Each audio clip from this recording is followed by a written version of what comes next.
মঙ্গলবার দিন হয়েছে ঘটনাটা, গেছে রবিবারে। তো আমরা বিদ্যুৎ দপ্তরে আমরা সবাই মিলে আইছি, আমরা সব স্টাফ আইছি। তো আইসে তো দেখলাম আজকে ঘটনা হইলো 3টা সময় আমরা খবর আইছে মারা গেছে। তো এর লোক তো আমরা দুঃখজনক খবরই। তো আমরা কিন্তু একটা বিকল্প কোনো কিছু একটা সমাধান করছে না মানুষ। একটা লোক তো মারা গেছে, হের কি একটা বড় হের জীবনটা কি শেষ। হের যে আমরা হের যে একটা বাচ্চা আছে 6 বছরের, একটা বউ আছে, একটা মিসেস আছে। তো হের পরিবারটা কি আজকে কানা।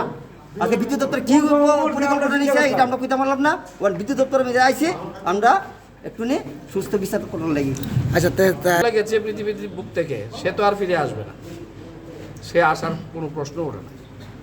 বক্তব্য হচ্ছে আগামী দিনে যারা আমরা কাজ করব, তো আমি কোম্পানির কাছে বিশেষ আকারে হাত জোর করে অনুরোধ করব, আগামী দিনে যারা কাজ করবে তাদের সুবিধার্থে কিংবা তাদের সেফটির ক্ষেত্রে, তাদের নিরাপত্তার ক্ষেত্রে কোম্পানি একটা স্টেপ নেই, যাতে আমরা সুরক্ষিত থাকতে পারি।